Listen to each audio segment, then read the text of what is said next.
कोल्हापूरमध्ये गोकुळच्या निवडणुकीसाठी राजकीय पक्षांच्या जोडण्या सुरू झाल्या आहेत. एकीकडे ठराव दाखल झाल्यानंतर पॅनलमध्ये कोणाचा समावेश असणार, कोणाला किती जागा मिळणार याविषयी उत्सुकता तर आहेच.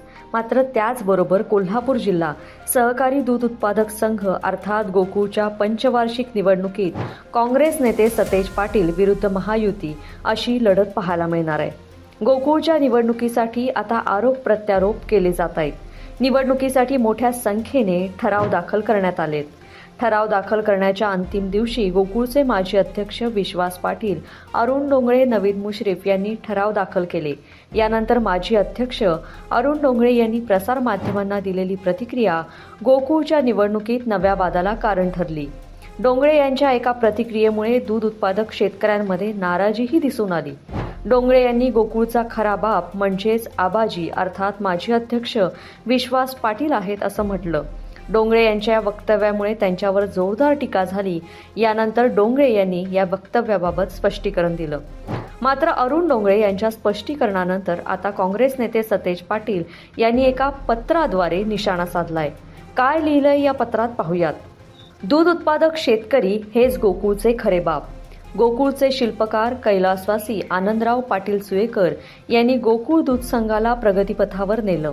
गोकुळनं जिल्ह्यातील 5.5 लाख दूध उत्पादक शेतकऱ्यांना दर 10 दिवसाला 80 कोटी रुपयांचे दुधाचं बिल देऊन खऱ्या अर्थानं अर्थक्रांती घडवून आणली आहे.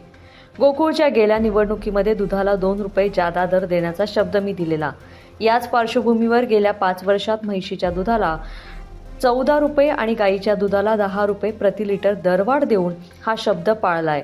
त्याबरोबरच गोकुळ दूध संघ, संघाशी संलग्न दूध संस्था, दूध उत्पादक शेतकरी यांच्या हिताचा कारभार माझ्या नेतृत्वाखाली झाल्याचं समाधान आहे.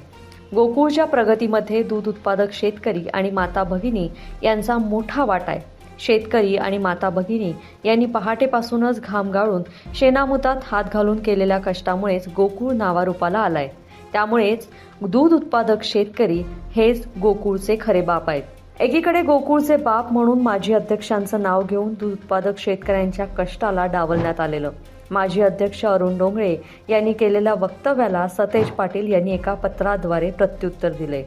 हेच पत्र आता गोकुळच्या निवडणुकीसाठी शेतकऱ्यांना दिलं जात आहे.